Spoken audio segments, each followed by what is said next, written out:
What's up, Facebook fam and my YouTube family? This is your girl Lakeisha. I know y'all haven't seen me in a while, but I am back with more interviews. Now y'all know how I rock with Dr. Ashley. Y'all know me and Dr. Ashley Little. We rock together. I love being in partnership with her. She's an amazing person to work with. So these set of interviews that you will see today are in partnership with the HBCU Experience Movement LLC. This HBCU book is the Southern University System Edition that will come out this month on Amazon. So for those of y'all who know, I started at SU. I ain't finished. Y'all, I started, okay? But I finished somewhere else. But I'm so glad to be talking to you on today. So let's start you introducing yourself. Yes, my name is Yael Gordon, and I am a Southern University graduate, undergrad, Southern University, bachelor's in history. Went to Southern University of New Orleans for my master's in museum studies. And now I'm at Jackson State University finishing my PhD. I love Southern. That's my home. I ain't even mad at you, sis. Listen, you have to go where you have to go. Right.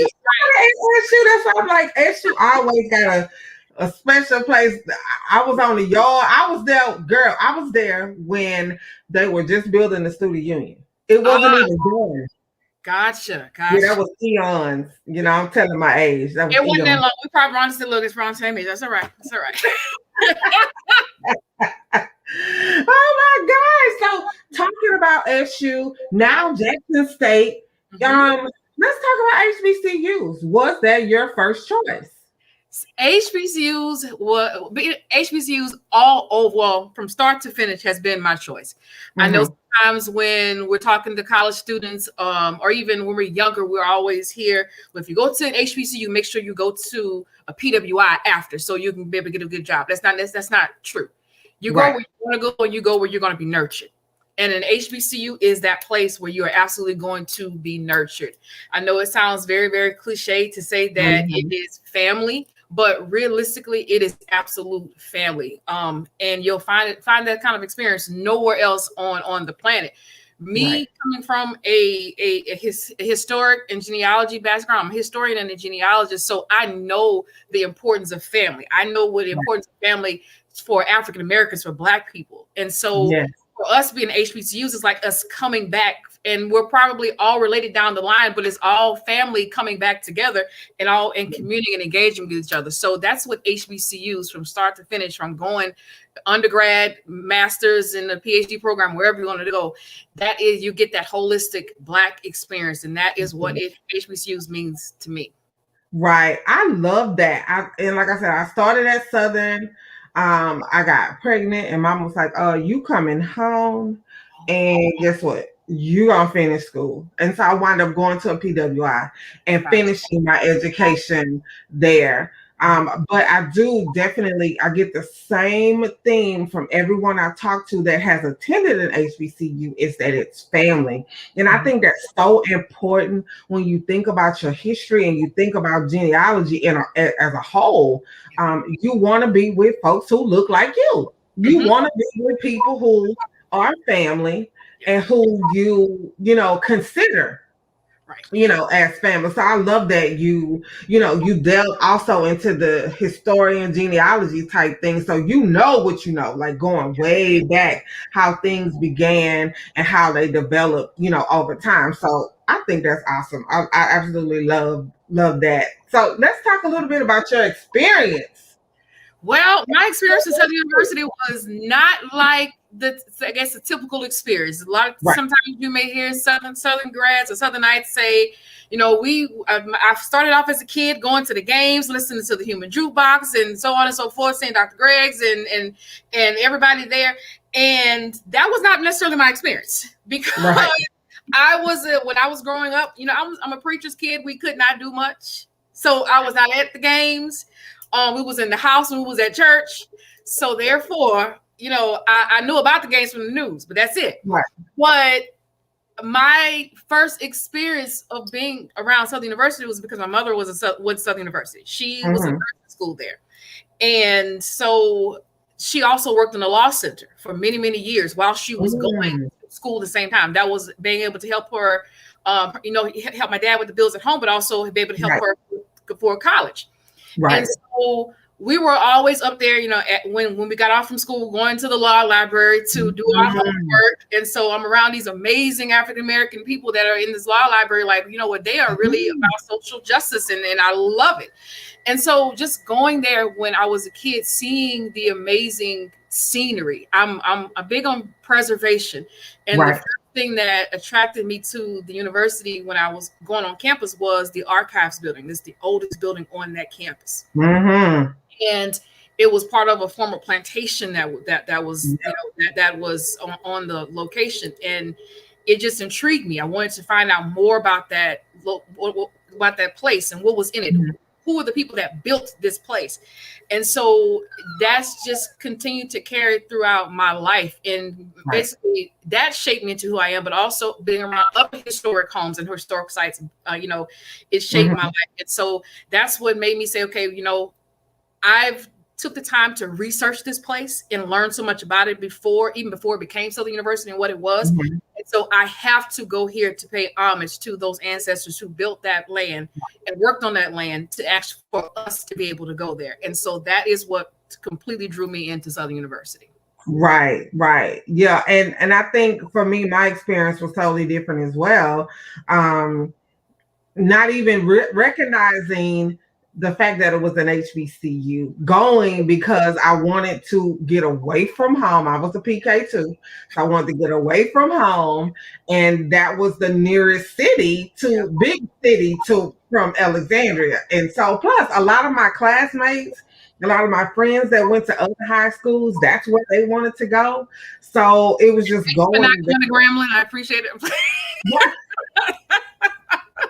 Shout out to Grambling. Yeah, I wasn't going there. Sorry, Grambling.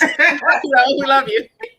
Yeah, wasn't going there. And so that experience, I think I didn't really appreciate it until after I left. And when you go to a PWI, a lot of times you don't look for like family. You don't look for connections. Now I am a natural connector. I'm naturally going to connect with you, one way or another. But then when I left that school, Whereas when I talk to so many of you all who have went to HBCUs, y'all still hang out. Y'all got God kids, whatever. Yeah. Some people have met their husbands, their wives, Right. All of those things. And so I think it's just a great experience all around. It's something that we don't talk about enough. Right. It's and my PhD program is in higher education. Mm-hmm. So I can see it from all aspects, the HBCUs plus the PWIs, and looking at some of the articles and things that talk about, PWIs and campus racial climate, and just how all the Black kids are together and, sitting at the lunchroom table together. And there's not really much of a community. Like you said, when you left, you left. So basically it's one of those things, make sure you go when you leave. What kind of real connection that you can actually have? I'm sure there's absolutely some that is there, but it's on a different type of level. So we know so much more about not having, so we appreciate just that much more of being able to commune together. Right. Yes, that's true. I love it. And I loved how, cool it was at Southern. Now, I worked, my work study was at the Law Center, and I was mesmerized by the building alone. And I worked in the financial aid office. And so I got to rub elbows with two of the most amazing people there. To me, they were larger than life. There. And then to know, this was the part that killed me. You got folks coming from LSU to go to Southern's law school. Like they were bused. Exactly. To come over there. Not only that, it were people that were bused from LSU to Southern anyway, one of them being Shaquille O'Neal. So when Mm-hmm. I was there, he was at LSU. And Yeah. at that time he wasn't as big, but he was growing. Like people knew his name, Uh-huh. they knew who he was. But it just speaks to like all the stuff that goes on there, how the sciences are great. And let's talk about the band for a minute. Like, isn't the jukebox known as one of the greatest bands? It's known as the greatest band, not one of, but the greatest band. So, Give me so the put credit, sis. that Give out me there. the Yes. So, with capital. So the Southern Jukebox, it is amazing. It is forever amazing. And the students that have matriculated through the band, I completely, give them much, much respect because it takes Yes. a lot of time and dedication, tears, blood, sweat, and tears. It takes it, but it's something that they're absolutely dedicated to. Yes. And for many, many years since it came to fruition, it has always been there. But Right. me again, kind of going back to that historical context, music in our community has always been something that we have been very proud of and Right. that we have held very high esteem. And so I look at the human jukebox as basically the drum of the community. That's So it. with the drum That's call, you can call war, you can call birth for somebody, you can call a wedding, you can say when it's time to stop and when it's time to go. And so I believe that the human jukebox is the leader of that. So they are the drumbeat of the university. exactly. They bring so much. They make the call to the nation, Exactly. and so Exactly. they play. Everybody's going to pay attention to it. So that's what I look at the human jukebox as. Yes, and I can recall um whenever we would leave campus, sometimes we would go just across the hump. It's a bridge, but we call it the hump. Of course, the hump. Yeah, it's like it's a whole bridge now, but we Right. call it the hump. We would go over there to McDonald's or Burger King, Uh-huh. and you could hear the band. You could hear them, and you could see the pride in the workers or people who lived around there of that band.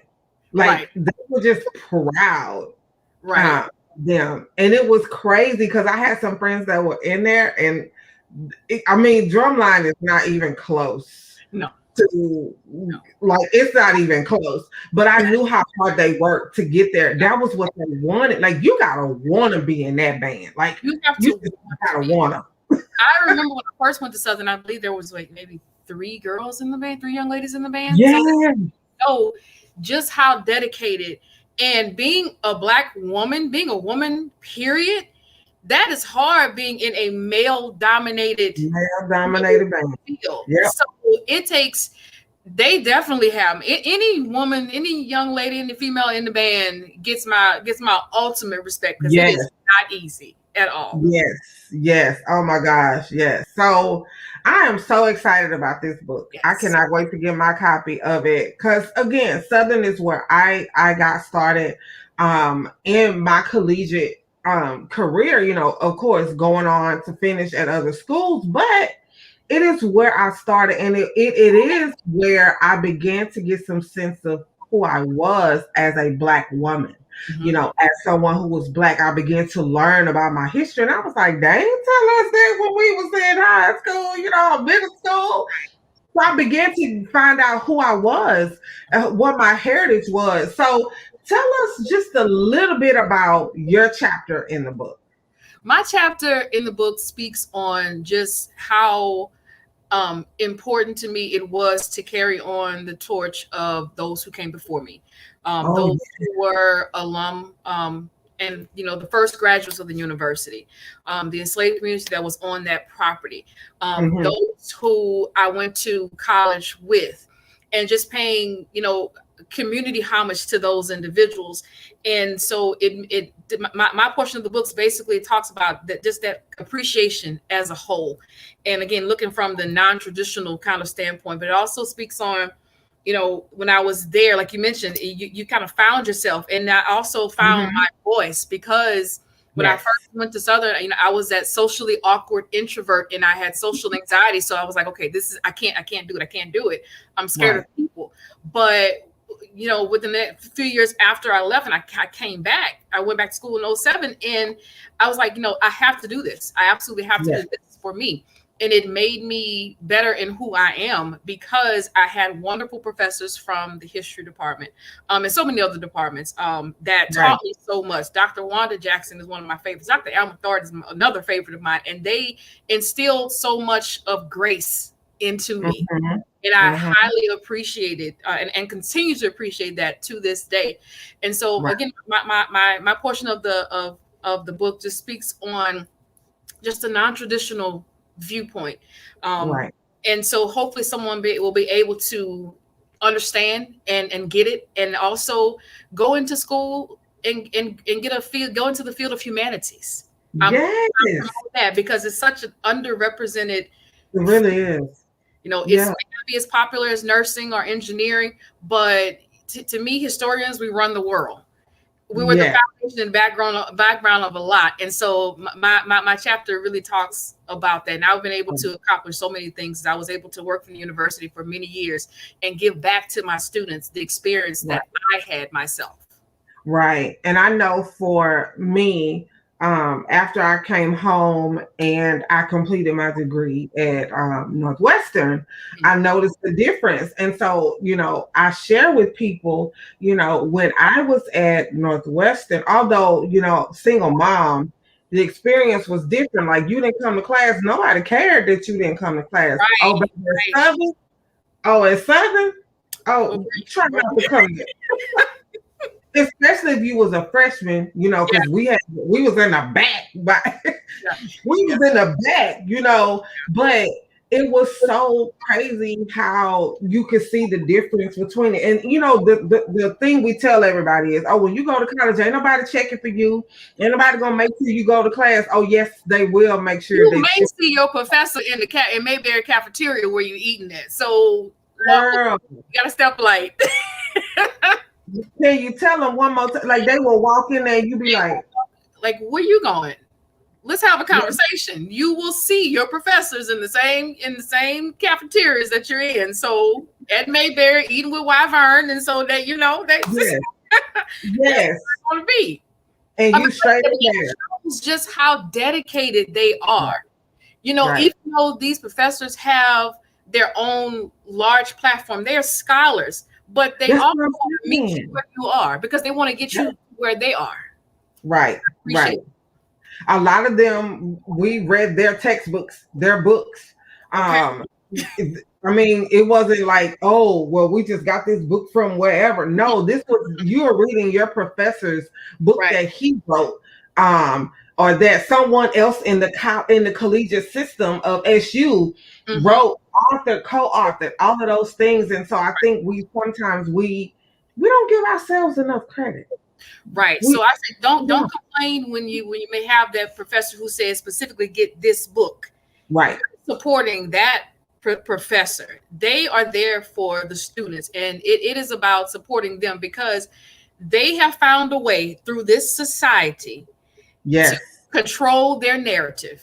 And that's what Right. we all should be doing. So help them further control their narrative by supporting them and getting their books and appreciating their books and their Right. writings. Right. And I love the fact that you all have authored this book. I have been preaching this since I started this platform about we have to stop letting other people tell our stories.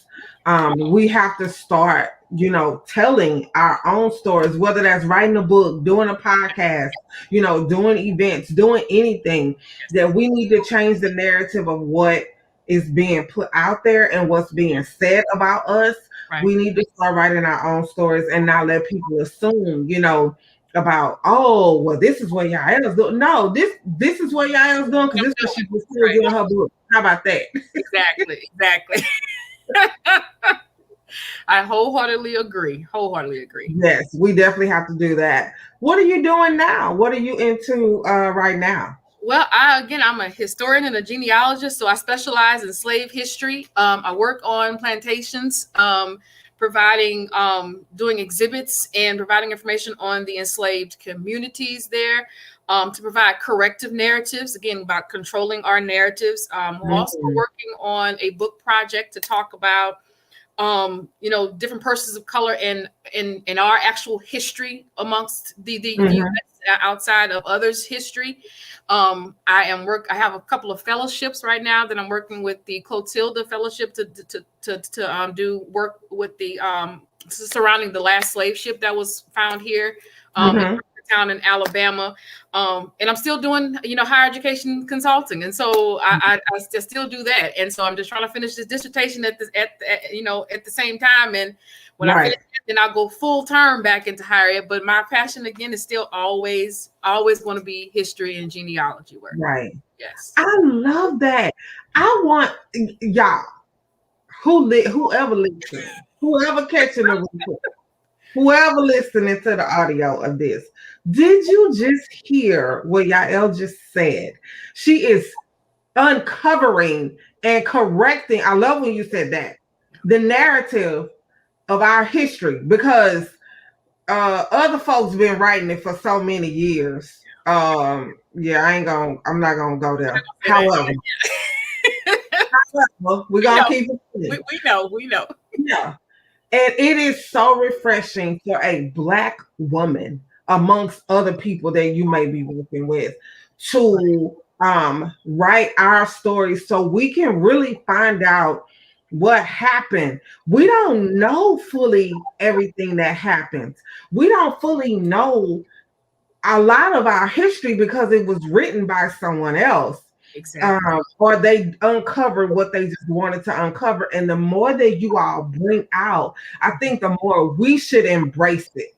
Right. We need to embrace it. It's our history, it's our culture, it's why we do what we do. We may not even know why. Well, ancestrally, back in the day, one of your ancestors did this very thing. Exactly. I say that all the time. So if somebody see me working around on a plantation or digging the cemetery, please don't ask me why. I'm doing this for our ancestors because Right, if I don't tell their story, who else will? We cannot right. further leave it up to anyone else to tell our stories, and we only get the heroes that we're allowed to have.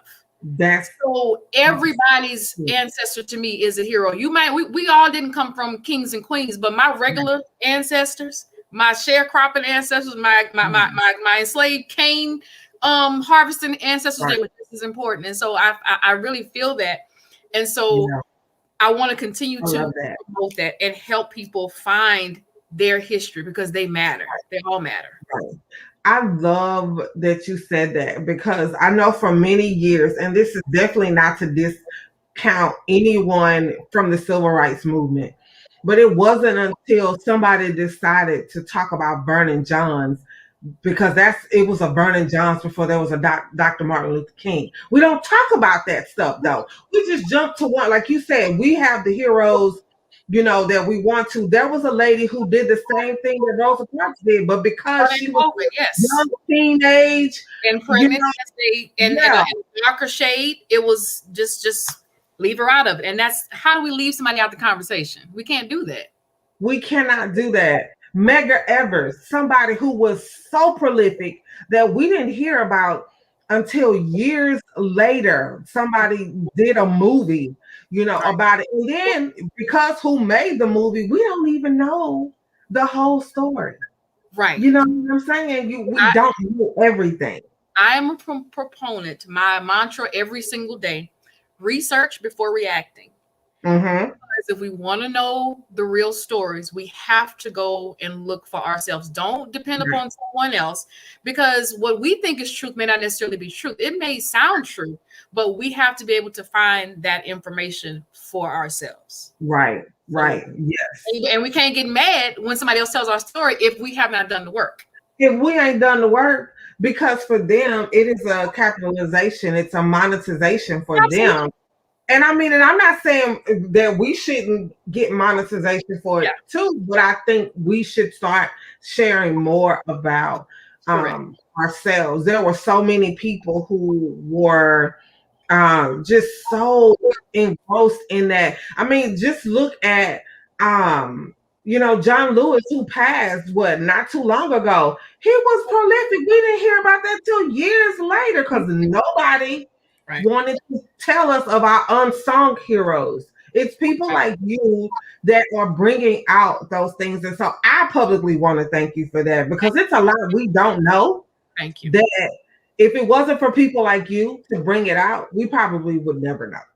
Thank you. I appreciate that. I really do. Thank you. Thank you. Yeah, It means a we lot. wouldn't ever know. So you're right. We need to start picking up these books. We need to start supporting efforts like yours, to start knowing where we come from. Why do we do the thing? Why do we worship the way we worship? Why do we sing the way we sing? Right. Why is music, all music just about is credited to us? What Yeah. is it about our history, that speaks to that? So I think it's great that But you do. it just shows the brilliance of Black people, because if we weren't Yeah. that, if we were not as brilliant, others would not try to take away what we have so much. They would not try to take away our education, not try to have eliminated from us from their schools, or make it illegal for us to learn how to read or write. So we have to go Right. and create our own schools. And now they're still taking money away from HBCUs to still try to further push us back. And Right. we have to recognize that and not allow that to happen. So we have to remember our brilliance and walk in that brilliance every single day, because Yeah. no one's going to get attacked if they're not doing something right. Right. That's So so we should realize that something is right. Something is magnificent about us, to whereas we are constantly trying to get pulled behind. And right. so with HBCUs, that is a staple in our community. And so we need to continue whatever HBCU somebody goes to. Just Right. go and support, because no one Exactly. else is if we don't. Yep. That's facts, y'all. I'm for real. Like that's facts. That is so, so true. So how are you involved with Southern now? You still, involved in anything there? I still do higher education consulting. Alex, I left Mhm. the position. I was coordinator for student organizations and campus involvement. Left there in 2018. So Mhm. I embarked on working with actual consulting to still help students figure out what they want to do with college, what they want to major in, mostly working with students who are underprivileged Yeah. and need monetary assistance, because what we don't want them to become is educational sharecroppers, like so many of us are with student loan debt. Okay, so that's what I'm working Yeah. with now. I actually have a sister who is assistant director of admissions at Southern University, and Mhm. so Yosha Gordon, and so she does a lot. And so anytime she goes out recruiting, and she talks to students who may need some kind of extra push, then I don't mind setting up different groups of young girls to go in and just Right. talk about college, and talk about what life is actually like. And so I Right. still definitely have ties onto the campus. You'll find me mostly in trying to still digging and doing more research, because Right. I'm still constantly uncovering historic facts about the university, not any form taking away from what persons like amazing Dr. Vincent has done with the history book of Southern Yes. University. But I'm looking more so as to the what Southern University's land was before that, the Right. plantations that were there, the people that were there before it became Southern University. So that is something that I've been working on for several years. And so hopefully I'll be able to present that information, for the archives if they ever decide to open. I know it takes a lot of money and time and effort, Right. but I can. There. I know so much about that place that it's ridiculous. It's crazy. I'll say Yeah. that. So yes, but Yes. it deserves that story and that recognition. Right, right. You're right. And I mean, architecturally, it is gorgeous. I mean, Yeah. again, I was there in 94. Yeah. So it was truly not what it looks like now. But like I said, they were just finishing the student union because I can recall sitting in the student union when they gave the OJ, the Uh, OJ thing. And, right. campus was bananas then. Um, yeah, it was crazy. And I tell people all the time, don't let different words get your mind wrapped up, boo boo. Cause Please don't.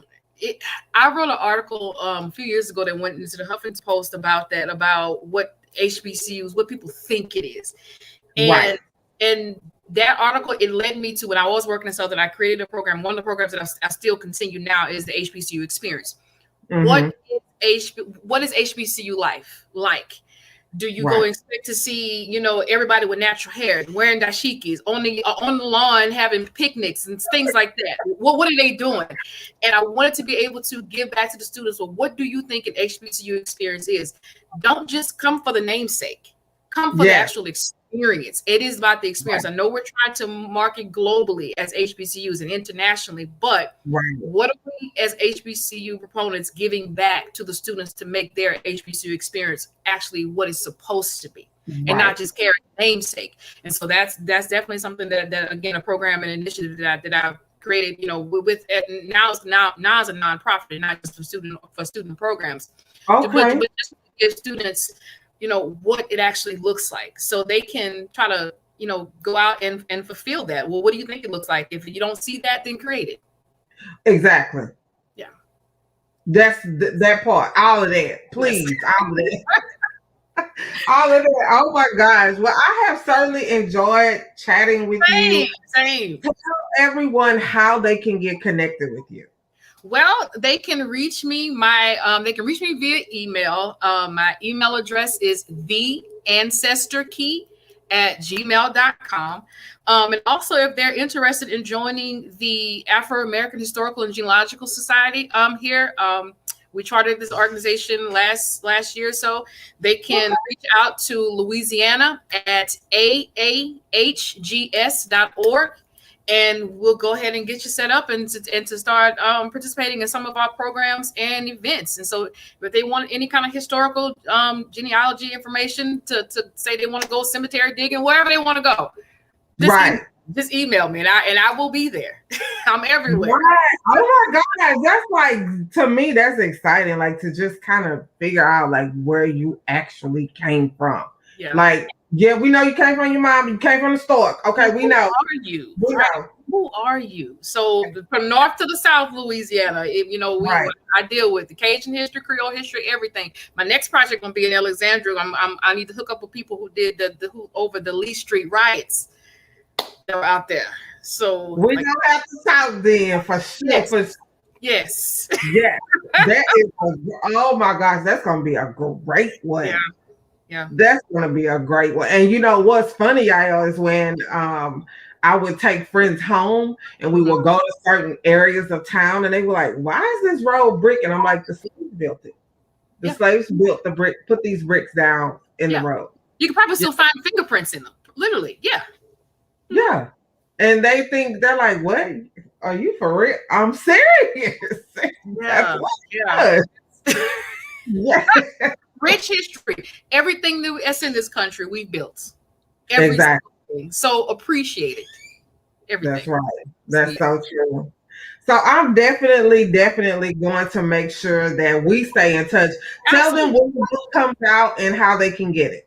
This book comes out this month. I know that Dr. Little Masara is doing a wonderful job with setting up the interviews and promoting. And so the book will be available actually very, very shortly.